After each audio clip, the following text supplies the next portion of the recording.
Hello people series का अगला question ये है। द नंबर ऑफ़ सॉल्यूशंस हमसे पूछा है, हमें सॉल्यूशन नहीं निकालना। तो हाँ, और मैंने जब पहले सॉल्व करा तो मैंने सबको मल्टीप्लाई करके एक्सपैंड करा और कुछ भी उससे सॉल्यूशन नहीं आया। इसमें सिर्फ एक चीज़ आपको आइडेंटिफाई करनी है कि ये रूट एक्स है। और फिर मैंने कंप्लीटिंग स्क्वायर भी ट्राई करा। फिर मैं इतना सोच गई कि ओ कंप्लीटिंग स्क्वायर है तो ये वाली जो चीज़ होगी वो 2ab वाली टर्म होगी। तो ये क्या होना चाहिए, ये 2 मतलब ये इवन होना चाहिए था। मैं यहाँ तक सोच रही हूँ, बट मैंने यही नहीं सोचा कि 9/x - 9 रूट एक्स प्लस 2 को मैं फैक्टराइज करके कुछ निकाल सकती हूँ। मैं कुछ ज़्यादा ही दिमाग लगा रही थी, तो आपको उतना नहीं लगाना। ये सब बकवास बातें हैं, ये सब मत सोचना। अब जो बता रही हूँ वो सोच लेना, ठीक है।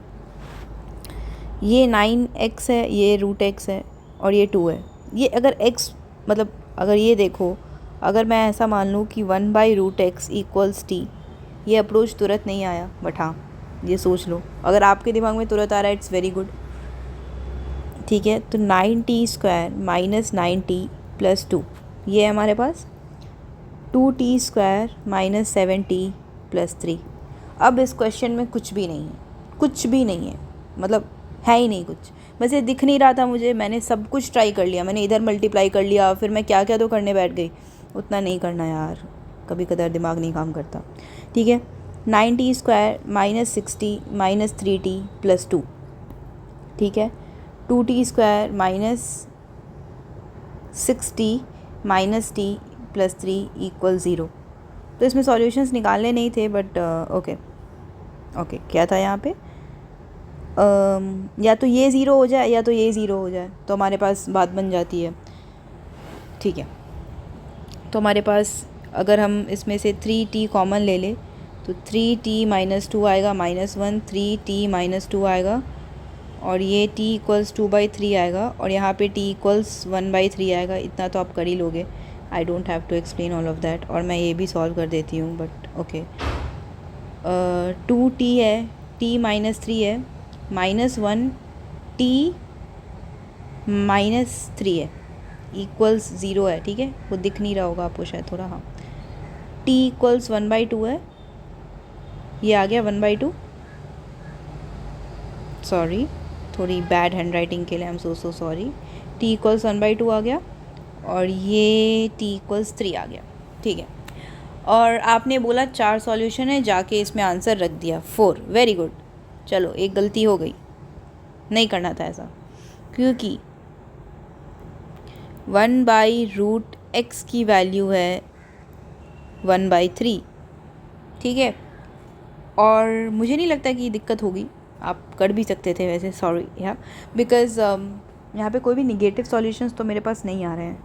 तो x की वैल्यू क्या आ सकती है हमारे पास, x की वैल्यू है 9, फिर x की वैल्यू है 9/4, फिर x की वैल्यू है मेरे पास 9 और फिर है मेरे पास x की वैल्यू यहाँ पे 1/9 है, बहुत ही स्टूपिड सी गलती करते हुए 1/9, और x की वैल्यू है 4। तो ये 4 x की वैल्यूज़ है, बट हमें x की वैल्यूज़ नहीं पूछा है, हमें पूछा है कि कौन कौन से सॉल्यूशन हो सकते हैं। तो ये तो ठीक है, इसका आंसर 4 हो गया, आपने बना लिया। बट एक चीज़ जो मैं इसमें क्या ही नोटिस कर रहा हूँ, हाँ ये करवाना था मुझे कि अगर हमसे पूछा है नंबर ऑफ़ सॉल्यूशन और 2 इक्वेशन मल्टीप्लाई में हैं, तो एक क्वाड्रेटिक तो बन रहा है और उससे आपके पास 4 सॉल्यूशंस तो आ जाएंगे।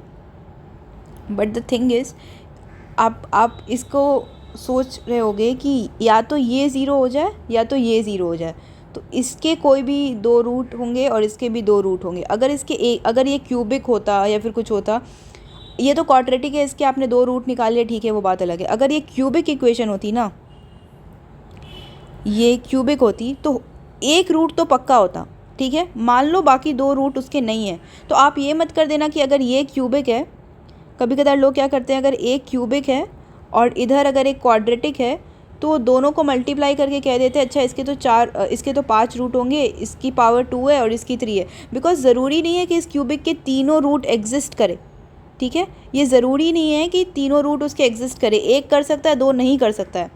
तो अगर उस अगर उसकी एक ही रूट एग्जिस्ट कर रही है तो वो एक ही वैल्यू पे ज़ीरो हो रहा है, या तो ये ज़ीरो हो जाए या तो ये ज़ीरो हो जाए, तो ये बात याद रखना है।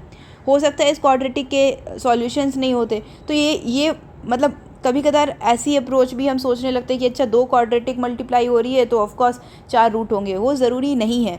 हो सकता है इन दोनों क्वाड्रेटिक के कोई भी रूट नहीं हो, मतलब कि ये हमेशा ये कभी भी ज़ीरो ही ना हो, तो फिर उसके कोई रूट्स नहीं होंगे। तो ये चीज़ें आप ध्यान में रखना। ये तो बहुत ही बेसिक, बहुत ही आसान क्वेश्चन था क्योंकि इसकी रूट एग्जिस्ट कर गए, बट ऐसा हो सकता है। लेकिन अब मैं बस थोड़ा सा विजुअलाइज करा दूँ कि अगर हमारे पास 2 क्वाड्रेटिक है जिसके रूट नहीं है, तो इसका मतलब है ना, इसका मतलब ये हो सकता है कि उसने कभी भी एक्स एक्सिस को टच नहीं करा। आपने ग्राफ पढ़ा होगा, अगर उसने ये एक्सिस कभी टच ही नहीं करा, हमेशा ये इसके ऊपर में है और ये भी, ये वाली इक्वेशन भी इसके ऊपर में है, तो they will have no solutions. तो you just can not say कि हाँ इसके चार होंगे अगर ये 2 क्वाड्रेटिक है तो। ठीक है, हाँ तो बस ठीक है, इतना तो आपको आता है। इस क्वेश्चन में कुछ भी नहीं था, बट अगर मुझे क्लिक नहीं किया मैंने तो सब मल्टीप्लाई कर रखा था।